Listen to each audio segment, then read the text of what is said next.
مرحبا بكم في قصة جديدة من القصص ديالنا. في العالم اللي كيحكم فيه الرصاص والفلوس، الثقة هي أول خطوة للقبر. في هذا العالم الغلطة الوحيدة اللي كدير كتكون هي آخر حاجة كديرها في حياتك.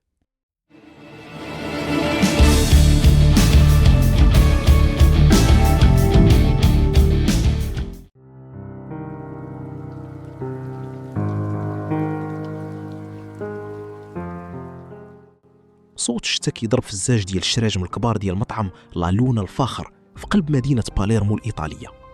الإضاءة خافتة وموسيقى كلاسيكية هادية كتغطي على صوت الرعد برا. في واحد الطابلة في القنت جالس سيلفيو، واحد من كبار المحاسبين ديال المافيا، كياكل المكرونة ديالو وكيتسنى شي حد. كيدخل راجل لابس كبوط طويل كحل، المظل ديالو كيقطر بالماء، كيزيد بخطوات تقال ما كيشوف حتى واحد. ملي كيوصل الطابلة ديال سيلفيو كيجبد فردي بكاتم الصوت، بوف بوف، جوج قرطاسات في الراس، الدم تخلط مع النبيذ الأحمر اللي في الكاس. الراجل مسح الفردي في منديل، لاحو فوق الطابلة وخرج في حاله وسط الظلام وكأن شيئا لم يكن. لكن شكون عطى الأمر بهذه التصفية؟ الجواب ديال هذا السؤال كان غادي يقلب إيطاليا كاملة. في فيلا كبيرة في جبال صقلية، الدخان ديال السيجار الكوبي معمر البيرو المجلد بالعود الفاخر. كالس في كرسي ديال الجلد دون ماتيو روسي، زعيم واحدة من أقوى عائلات الجريمة المنظمة في إيطاليا. راجل في السبعينيات، الشيب كاسي راسو ولكن عينيه باردين بحال الثلج، كيقراو بنادم من الداخل. وقف قدامه فينشينزو كوستا الملقب بالذئب، شاب في الثلاثينات، أنيق طموح، هو اليد اليمنى ديال الضون. فينشينزو هو اللي مكلف بالتجارة الكوكايين اللي جاية من أمريكا اللاتينية. في الزاوية ديال البيرو كالسا إيزابيلا كونتي، العقل المدبر ديال غسيل الأموال، مرا كتشوف كل شيء أرقام وحسابات بنكية ومعاملات ضريبية. دون ماتيو هضر بصوت حنين ومبحوح، فينشينزو السلطة بحال العافية، إلا قربتي ليها بزاف غتحرقك، وإلا بعدتي عليها غتموت بالبرد. عائلة موريتي بداو كيزعموا بزاف في ميناء نابولي، خاصنا نذكروهم شكون هنا. فينشينزو حرك راسو ببرودة، الرسالة غتوصل لدون ماتيو. في ميناء نابولي بالليل، الضباب مغطي لي كونتينر ديال السلعة وصوت البواخر كيصفر من بعيد. فينشينزو مع فرقة من أشرس الرجال ديالو كيوجدوا باش يستوليو على شحنة ديال السلاح تابعة لعائلة موريتي. الجو مشحون، الأنفاس مسموعة وكل شي حاط يدو على الزناد. إيزابيلا كانت على الخط في التليفون المشفار كتوجه فينشينزو. الشحنة في الحاوية 402، الكاميرات طافيين لمدة 5 دقائق، تحرك دابا. فينشينزو ورجالو قربوا لي كونتينر، حلوا الباب، ولكن الصدمة كانت قوية. لي كونتينر خاوية، ما كاين لا سلاح لا والو، كاين غير تليفون قديم محطوط فوق صندوق خاوي كيصوني. فينشينزو جاوب، الصوت من الجهة الأخرى كان ديال زعيم عائلة موريتي كيضحك. الذئب حصل في المصيدة. في هذه اللحظة فينشينزو عرف باللي كاين خائن، شي واحد باعو، ولكن شكون اللي عارف بهذه العملية من غير دون وإيزابيلا؟ الخيانة عمرها ما كتجي من عند العدو، ديما كتجي من اليد اللي كتعنقك. الأضواء ديال الطوموبيلات شعلات دقة واحدة من كل قنت في الميناء.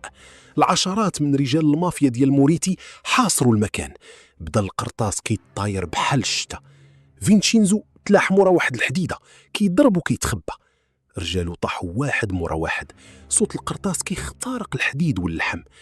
فينشينزو قدر يضرب جوج وبدا كيتراجع لواحد الزنقة ضيقة باش يهرب. فجأة وقف عليه راجل ووجه ليه السلاح للراس. فينشينزو طلع عينيه باش يشوف شكون هذاك اللي غيقتلو، وتصدم. هذاك ما كانش من رجال موريتي، هذاك كان لوكا، الحارس الشخصي ديال دون ماتيو شخصيا. دون ماتيو دار صفقة سرية مع عائلة موريتي باش يتقاسموا تجارة المخدرات، والثمن كان هو راس فينشينزو اللي بدا كيكبر والزعيم خاف منه. إيزابيلا حتى هي كانت في ديك الصفقة، غسلات الأموال الجديدة ومسحات الأثر. لوكا ابتسم وقال، دون كيسلم عليك. ضغط لوكا على الزناد، لكن فينشينزو بحركة لا إرادية ديال الغريزة البقاء ضرب يد لوكا. القرطاسة جات في كتفه والدم طرش على الحيط. فينشينزو استغل التواني ديال الارتباك، غرس موس في كرش لوكا وتلاح في واحد القناة ديال الصرف الصحي كدير البحر. الماء البارد وخانس تخلط مع الدم ديالو، غاص وما بقاش بان ليه أثر. الرجال موريتي ولوكا بقاو كيقلبوا عليه، لكن الظلام بلعو. فجر جديد بدا كيطلع على مدينة باليرمو. الدون ماتيو جالس في الفيلا ديالو، كيشرب قهوة وكيتسنى مكالمة تأكد ليه موت الذئب. في مكان آخر، في واحد الكهف بحري مظلم، فينتشينزو طلع من الماء كيتنفس بصعوبة، شاد كتفو اللي كيسيل منه الدم. عينيه ما بقاش فيهم داك الطموح ديال الشاب اللي باغي يخدم العائلة، عينيه ولا فيهم سواد قاتم، سواد ديال الانتقام الخالص. جبت سلسلة من عنقو فيها خاتم العائلة، قطعها ولاحها في الماء. القصة ديال فينتشينزو كوستا التابع الوفي سالت البارح في الليل، واليوم تولد كابوس جديد غادي يخلي شوارع إيطاليا تغرق في الدم. الحرب يلاه بدات، والمافيا كاملة غادي تندم على النهار اللي خلات فيه الذئب مجروح وما كملتش عليه. دون ماتيو سحب الواش دفن ذئب، لكنه في الحقيقة يلاه نوض شيطان.